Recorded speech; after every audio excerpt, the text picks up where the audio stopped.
So, how are you guys doing, and welcome back to the channel.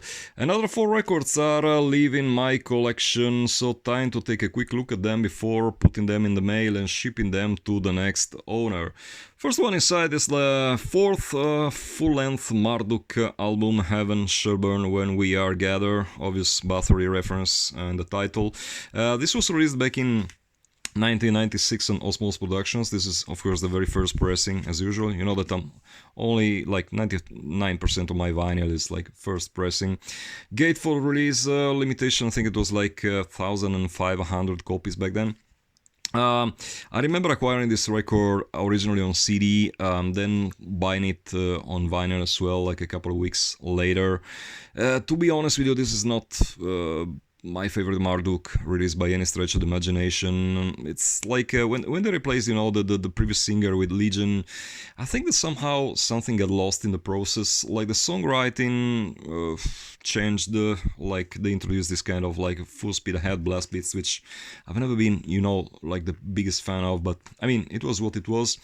What to say about it? The most expensive copy I think sold for like £350 on eBay.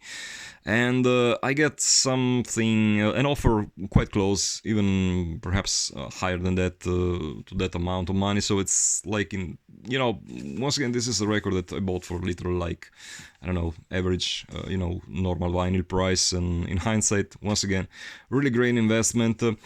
What else to be said about this record? I don't know, cover art was kind of weird in a way. I never really get what this is all about. Some really, really strange drawing. Whatever. In itself, I mean, this is like the record that probably, next to Dark Funeral's debut album, kind of spawned the whole trend of this like full speed black metal records recorded at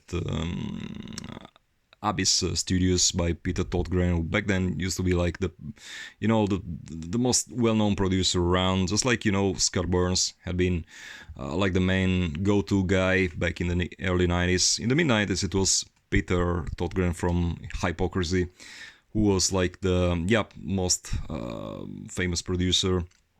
He did a nice job with this LP. I'm not really complaining about it, but once again, I think this whole blast beat thing kind of takes away a lot of the songwriting power. In a way, this record sounds a bit more, I don't know, powerless than the previous ones, but that's just my personal opinion. Next one, this is of course, an all-time classic, Gorgoroth Under the Sign of Hell, in its original pressing on Malicious Records.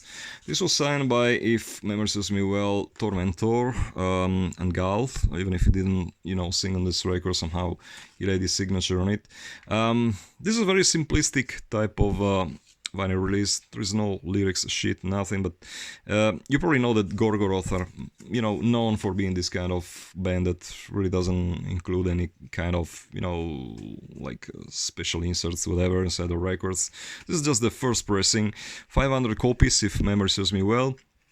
Released back in 1996. This was acquired at the time of its release from Hellion Records from Germany, the big mail order, which is still kicking around these days. So props to the guys. Not an easy task to keep a business going for this long. They're a historical German mail order. I think they also released a couple of records. So yeah, definitely, in my opinion, this is the best Gorgoroth album as a classic of its own. Like, it has like what, in my opinion, is the very best Gorgoroth song ever written. Like the Rite of Infernal Invocation. Absolutely love that song. So yeah, what to say? I mean, I own like the regular LP version that you're seeing in my hands right now, and I also own the picture disc version as well as the CD. So like getting rid of it, yeah, of course it sucks in a way, but I have other pressings that I can play whenever I feel the need for it. So yeah, good luck with that one. Next one, Deathcrush. Of course, this record needs no further introduction, I guess. This was actually the second official pressing that came out in 1993 on Death Like Silence Productions. When the original mini LP, of course, was sold out back then, and there was still a huge demand for it, so Euronymous himself decided to come up with a new pressing. And he re-released it. Of course, the color, the cover artwork artwork is slightly different. You know, the original with this very specific pink color, whereas this one is, as you can tell, on yeah, red inner sleeve, black as like in the very first pressing of the Death Like Silence Productions releases. It was signed by Maniac on the backside, so once again, definitely really a big rarity that, you know, it's just very, very seldom to be found these days, unless, you know, considerable amounts of money are being spent on it, which is exactly what happened. Which is still, you know, kind of mind-boggling how people can pay so much for these records. It's like I was not expecting to, you know, get this kind of mind-blowing offers for them. I personally, you know, what my policy about this kind of stuff is all about. It's like, you know, I would never spend more than a regular price for an LP. I mean, the most expensive LP in my collection, I think I spent like 200 euros on it. That's the Sodom triple vinyl LP collection album, whose name I can't remember right now. Whatever, it was probably mentioned in one of my previous episodes. But yeah, I mean, they're collector's items, so they're only worth as much as you want to pay for them. There are some copies right now selling on Discos for like 1,000 euros, something like that. I got an offer pretty close to that, you know, price. So yeah, for the right amount of money, everything will have to go. Last one of the lot is this is probably the rarest one of the lot, actually. It's a second Marduk LP, Those of the Unlight, on its in its very, very first original pressing, 1993. Osmos Productions, once again signed by, on the front cover it's signed, I think, by all the original band members. Can't remember, can't really, you know, recognize all the pics, all the signatures. But on the back side there's like Morgan's signature and Devo Anderson's ones. So yeah, it's signed by the whole original lineup.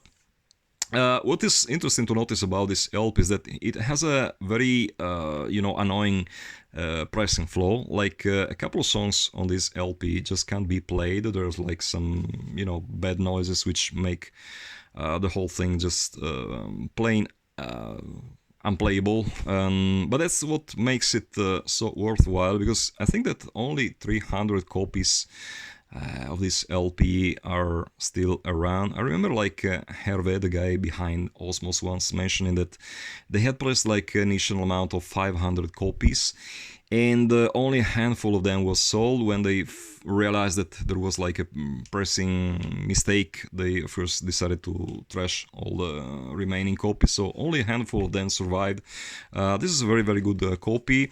The condition is pretty okay. There is this, you know, unfortunately there's this like slight, you know, tear on the backside of the cover. It was, you know, covered with the black marker, so you don't really notice that much.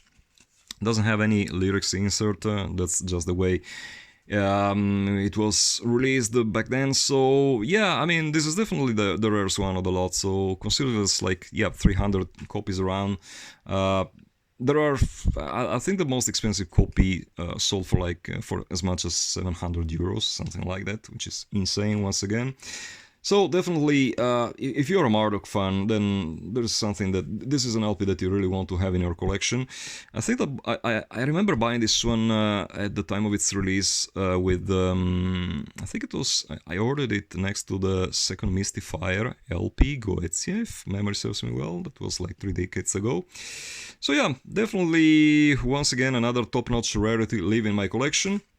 As I said a number of times before, just feel free to get in touch if you're looking for any, you know, rarity from the first wave of traditional black, first and second wave of traditional black metal. Just feel free to drop me a line, because I'm getting rid of my collection. So yeah, if you're looking for something, just drop me a line. As usual, you can find me on Instagram and my account, Old School Metal Vinyl. Just drop me an email and my address, oldschoolmetalvinyl@yahoo.com, and we will definitely arrange a deal of some sort.